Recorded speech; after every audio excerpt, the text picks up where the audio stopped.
My name's Emma, and this is the story of how I went from being unwanted to becoming the heir of a business empire. It's not a fairy tale, far from it. It's a story of survival, resilience, and the power of one person's love in a world of indifference. I was born in a small suburban town, the kind where everyone knows everyone else's business. My parents, Jack and Diane, never wanted kids. They were more interested in living the high life than changing diapers. But my grandmother, Eleanor, had other plans. "Jack, Diane, I'll make it worth your while," Eleanor said once. "Have a child, and I'll ensure you're well compensated." That's how I came into this world, as a business transaction. Eleanor was a wealthy businesswoman, owning a thriving company and several properties. She'd always dreamed of having a grandchild to carry on her legacy. My parents, seeing dollar signs, agreed. From the moment I could walk, I knew I wasn't wanted.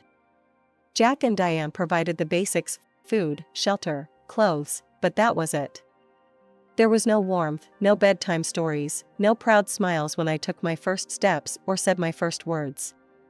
"Quiet down, Emma," Diane would snap whenever I tried to get her attention. "Mommy's busy." Jack was no better. He'd look right through me, as if I was a ghost haunting their perfect life. But then there was Eleanor. My savior, my guardian angel. Her mansion became my sanctuary. The vast gardens were my playground, the lavish rooms, my escape from the cold indifference at home. "Come here, my little treasure," Eleanor would say, opening her arms wide. I'd run into them, feeling safe and loved. Let me tell you about the world. But life has a cruel way of taking away the things we love most. On my 13th birthday, instead of celebration, there was devastation.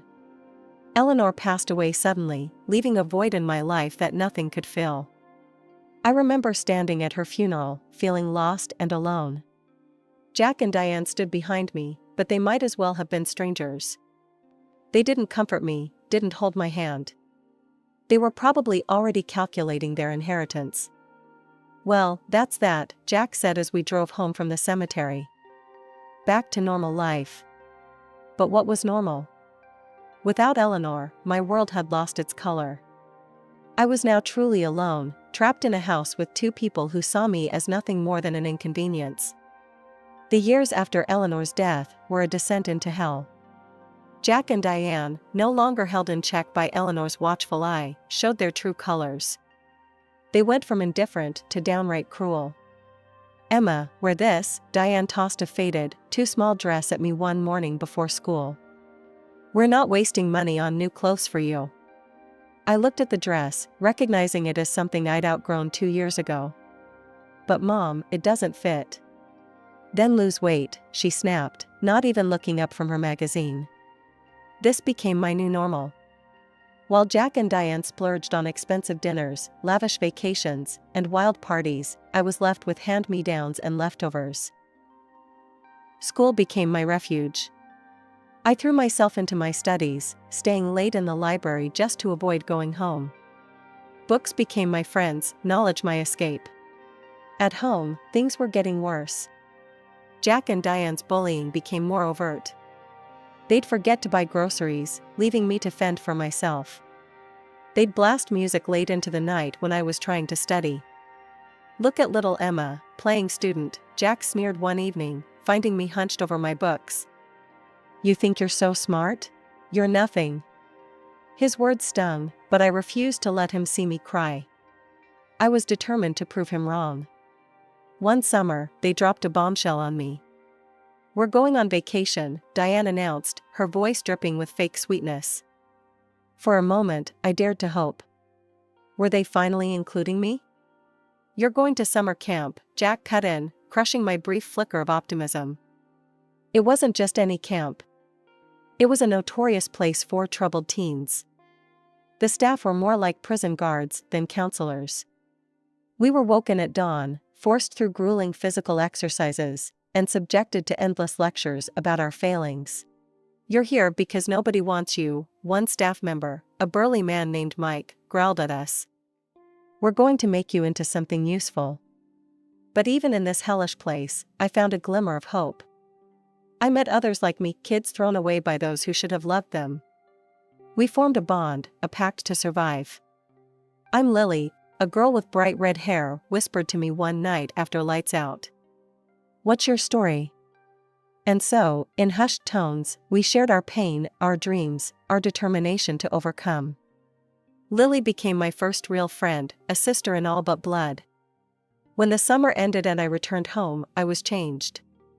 Hardened, yes, but also more determined than ever. I had survived the camp. I could survive anything. How was camp, sweetie? Diane asked with mock concern when I walked through the door. I looked her straight in the eye, something I'd never dared to do before. Educational, I replied, my voice steady. Something in my tone made her step back. Good. Let them see that I wasn't their punching bag anymore. I had a plan now. Education was my way out. I would excel, I would escape, and I would make Eleanor proud. The road ahead was long and hard, but I was ready. The next few years were a balancing act between surviving at home and thriving at school. I threw myself into every opportunity one could find: academic competitions, clubs, part-time jobs. Anything to build my resume and save money for the future I was determined to have. Why are you never home? Jack growled one evening when I returned late from a debate club meeting. I shrugged, trying to appear nonchalant. School stuff. Diane chimed in from the couch, not bothering to look up from her phone. Don't waste your time, Jack. She'll amount to nothing, just like Eleanor said. That got my attention. What do you mean, like Eleanor said? Diane's eyes gleamed with malice. Oh, didn't we tell you? Your precious grandmother left a will. You get her fortune if you graduate from university. My heart raced. A fortune? University? This was the first I'd heard of it. Jack laughed, a harsh, grating sound. As if you'll ever make it to university. We're making sure of that. Their words hit me like a physical blow. All this time, they'd been sabotaging me on purpose. The lack of support, the constant put-downs, it was all to keep me from my inheritance. I retreated to my room, my mind whirling. I had to get out of here, but how? I was still a minor, with no money and nowhere to go. The answer came on my 18th birthday. There was no celebration, of course. Jack and Diane had long since stopped acknowledging my birthdays. But this year, they had a special gift for me. Here, Jack thrust a document at me. Happy birthday. It was a copy of Eleanor's will. As Diane had said, it stipulated that I would inherit Eleanor's fortune upon graduating from university. But there was more. Read the fine print, sweetheart, Diane said, her voice sickly sweet. You have to be enrolled within a year of turning 18. And how are you going to do that with no money? I looked up from the document to see them grinning at me, triumph in their eyes. We've had such fun spending Eleanor's money, Jack boasted. Shame you'll never see a penny of it. Something in me snapped. Years of pent-up anger and hurt came pouring out. You're monsters, I spat. Both of you.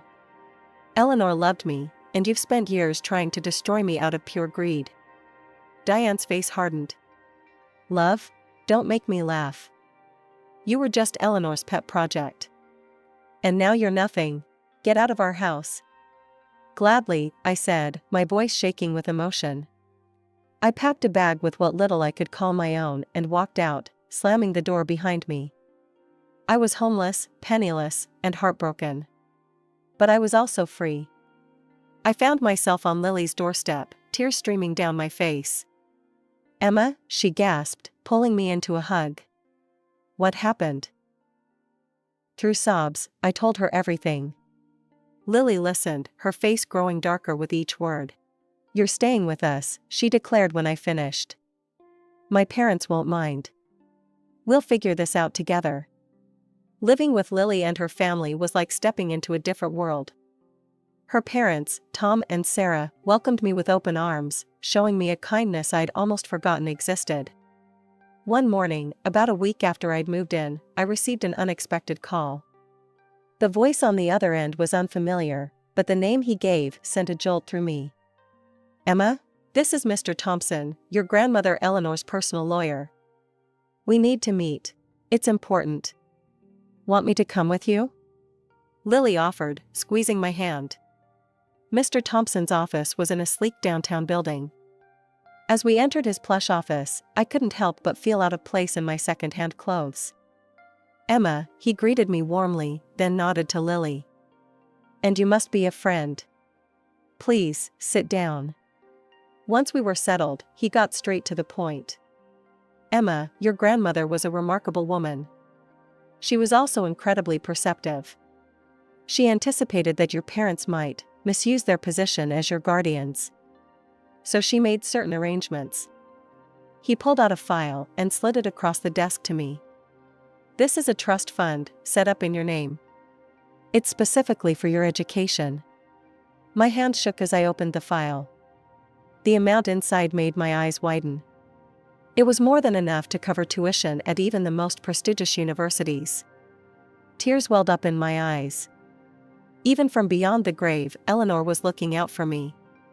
There's more, Mr. Thompson continued. Eleanor left a letter for you. She asked me to give it to you when you were ready for university. He handed me an envelope, Eleanor's elegant handwriting spelling out my name on the front. With trembling fingers, I opened it and began to read. My dearest Emma. If you're reading this, it means I'm no longer with you. I'm sorry for that. I wish I could be there to see you grow into the remarkable woman I know you'll become. I've watched you, my darling girl. I've seen your strength, your resilience, your kind heart. You are everything I could have hoped for in a granddaughter and more.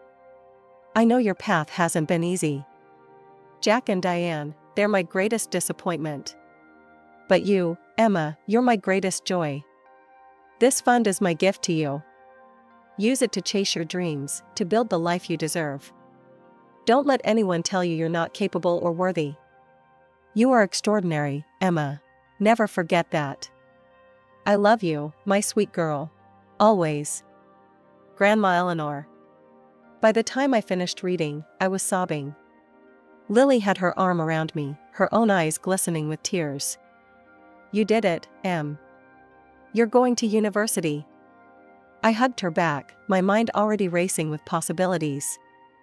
I was going to make Eleanor proud. I was going to build a life she'd be honored to see. The next few months were a whirlwind of activity. I applied to several top universities, focusing on financial management programs.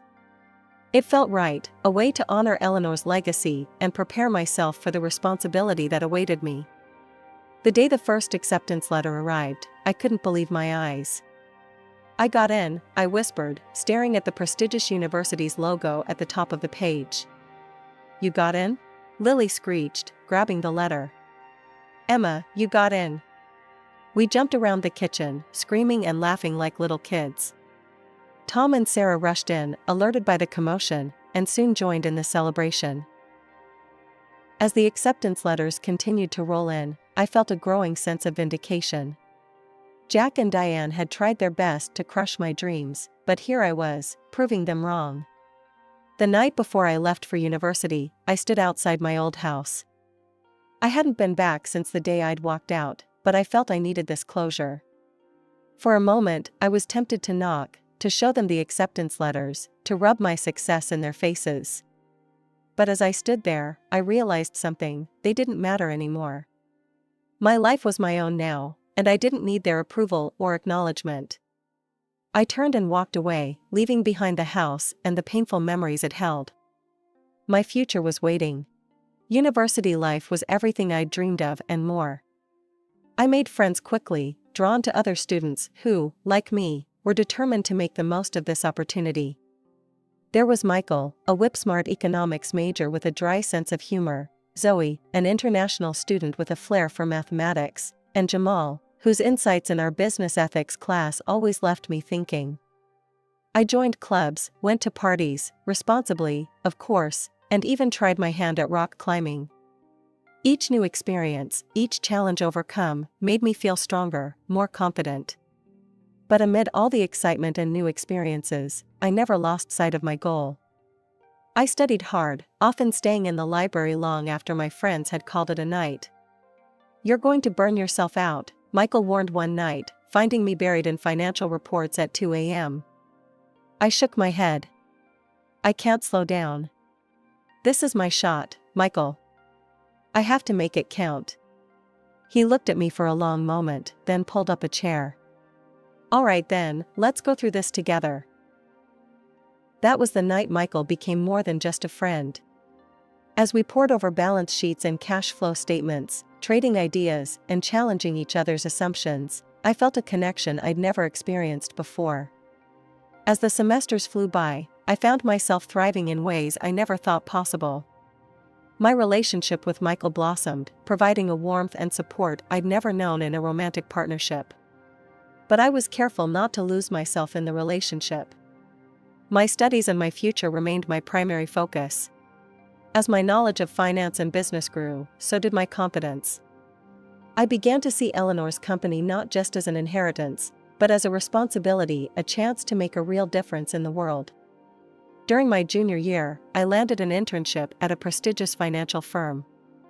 It was grueling work, with long hours and demanding clients, but I loved every minute of it. "Johnson wants the report by 9 a.m. tomorrow," my supervisor barked one evening, dropping a stack of files on my desk at 8 p.m. I nodded, already rolling up my sleeves.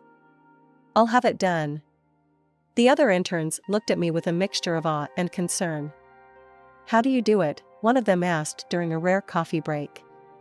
"You never seem to get tired." I shrugged. "I've got a lot to prove," was all I said. What I didn't say was that every late night, every difficult task mastered, felt like a victory over Jack and Diane. Every step forward was a step further away from the life they'd tried to condemn me to. As graduation approached, I found myself at the top of my class. Job offers started pouring in, big firms, promising big money and bigger opportunities. "You should take the offer from Goldman," Michael advised as we pored over the options one night. "It's the best springboard for your career." I bit my lip, considering. The offer was tempting, but something held me back. I think I need to go back home first." Michael looked surprised. "Home? You mean?" I nodded. "I need to claim my inheritance. Eleanor's company, it's more than just money. It's her legacy. I need to honor that." Understanding dawned in Michael's eyes. He pulled me into a hug. "Then that's what you'll do. And I'll be right there with you, if you want me to be." Graduation day arrived in a flurry of black gowns and flying caps. As I stood with my classmates, diploma in hand, I felt a surge of triumph. I'd done it. Despite everything, I'd done it. The drive back to my hometown felt surreal. As familiar landmarks passed by, I couldn't help but reflect on how much had changed and how much hadn't. Michael sat beside me, a steady presence, his hand occasionally squeezing mine in silent support. Our first stop was Mr. Thompson's office. He greeted us warmly, pride evident in his eyes as he shook my hand. "Congratulations on your graduation, Emma. Eleanor would be so proud." "Thank you," I said, my voice steady. "I'm here to claim my inheritance." Mr. Thompson nodded, his expression turning serious. "Of course. I prepared all the necessary paperwork. But Emma, you should know, your parents won't give up easily." I steeled myself. "I'm counting on it." The next few days were a whirlwind of legal meetings and paperwork. I pored over financial reports, familiarizing myself with the current state of Eleanor's, now my, company. Finally, the day came to confront Jack and Diane. We pulled up to the house, my childhood prison, and for a moment, I felt like that scared little girl again. But then I remembered who I was now. I strode up to the door, Michael a step behind me, and rang the bell. The door swung open, revealing Diane. Her eyes widened in shock. "Emma?" she gasped. Then her eyes narrowed. "What are you doing here?" "Hello, Diane," I said coolly. "We need to talk. Is Jack home?" Before she could answer, Jack appeared behind her. Well, look what the cat dragged in. I met his gaze steadily. I'm here to claim my inheritance. All of it. They laughed, but I detected a note of unease. You? Claim the inheritance? Jack sneered. Don't be ridiculous. I pulled out a folder from my bag. I've graduated from university. Top of my class, actually. Here's my diploma, and here are the papers Mr. Thompson prepared. This house, the company, all of Eleanor's assets, they're mine now. The color drained from their faces as they realized I was serious. Diane's hand flew to her throat. You can't do this. We're your parents. Parents? I scoffed. You've never been parents to me. You're just the people who made my childhood a living hell. Jack's face turned red with anger. Now listen here, you ungrateful little. No, you listen, I cut him off, my voice hard. You have 48 hours to vacate this house. As for the company, I'll be taking over as CEO effective immediately. Your services are no longer required. With that, I turned on my heel and walked away, leaving them sputtering in the doorway. As we got back in the car, Michael let out a low whistle. Remind me never to get on your bad side, he said, a mix of awe and admiration in his voice. I let out a shaky laugh, the adrenaline starting to wear off. Let's go. We have a company to save. The next few weeks were intense. I threw myself into learning every aspect of the business, working long hours to undo the damage Jack and Diane had done. It wasn't easy. There were moments of doubt, of fear. But every time I felt overwhelmed, I remembered Eleanor's words. You are extraordinary, Emma. Never forget that. Slowly but surely, things began to turn around. I implemented new strategies, cut unnecessary expenses, and brought in fresh talent. The company began to thrive once again. One morning, as I was reviewing quarterly reports, my assistant buzzed in. Ms. Emma, there's a Mr. and Mrs. Harrison here to see you. They don't have an appointment, but they're quite insistent. I froze, recognizing the names immediately. Jack and Diane. Taking a deep breath, I steeled myself. Send them in, please. They walked in, looking significantly less polished than I remembered. Jack's suit was wrinkled, and Diane's designer clothes seemed a bit worn. The past year hadn't been kind to them. Well, if it isn't our darling daughter, Jack sneered, but I could hear the desperation beneath his bravado. I leaned back in my chair, fixing them with a cool stare. What do you want? Diane stepped forward, her eyes pleading. Emma, sweetie, we've had time to think. We realize we made mistakes. Mistakes? I cut her off. Is that what you call years of neglect and abuse? Jack's face reddened. Now listen here. No, you listen, I snapped, standing up. You're here because you're desperate. You've blown through whatever money you managed to squirrel away, haven't you? And now you think you can waltz in here and what? Ask for a handout?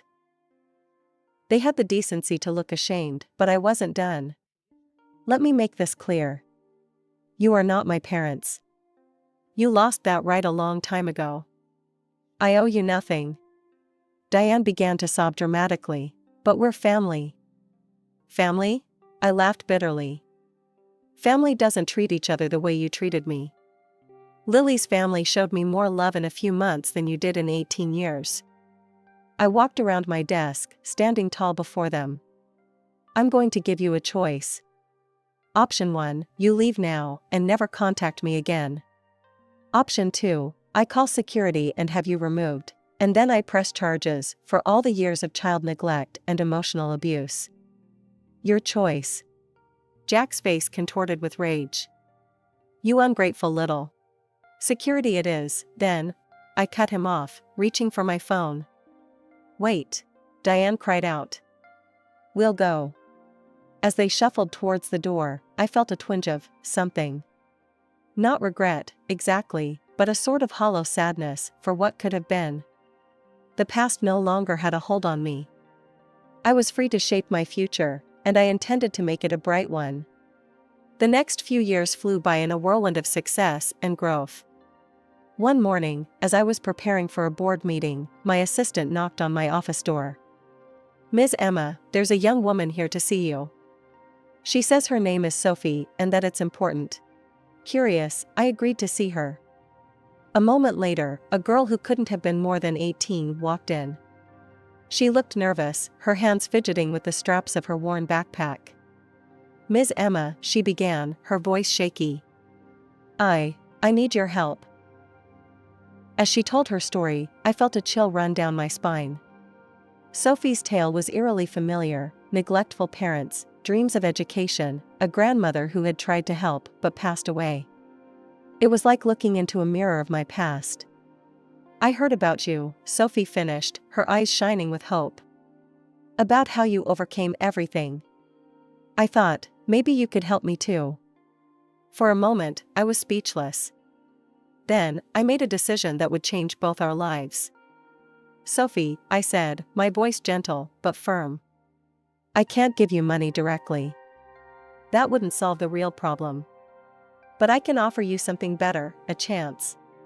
Over the next few months, I threw myself into establishing the Eleanor Chance Foundation.